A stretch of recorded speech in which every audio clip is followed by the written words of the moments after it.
ang mahal magmahal. Lalo ngayon pong Valentine's Day dahil po hanggang 600 piso ang itinaas ng presyo po ng bulaklak sa Dangwa. Ang bentahan po ng sunflower kahapon, pumapalo na ho ng 900 piso kada bundle mula sa dating 250 pesos lamang. Nasa 100 nga po at 50 piso ang kada stem ng sunflower.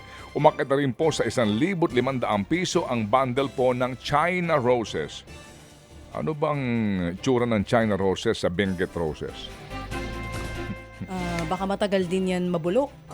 Kagaya ng mga gulay galing sa China, hindi ba? Ganon? 100 piso ho naman ang patong sa Ecuadorian roses na ngayon po ay nasa 250 pesos na. Ano ba ang itsura ng Ecuadorian roses? Sabi ho ng mga tindero, normal lang talagang magtaas, syempre, ng presyo kasi nga mataas ang demand ng bulaklak. Pwede ho naman daw tumawad basta't hindi sobra-sobra ang hihingiin na diskwento. Oo. Ang red roses natin dito, pula. Yung Ecuadorian, medyo carnation pink. Yung China roses, mas dark pink. Yun pala siya. Aba, mataki mo yun. Okay, itong batang ito. Ang red roses natin, red. Yun dito sa Pilipinas.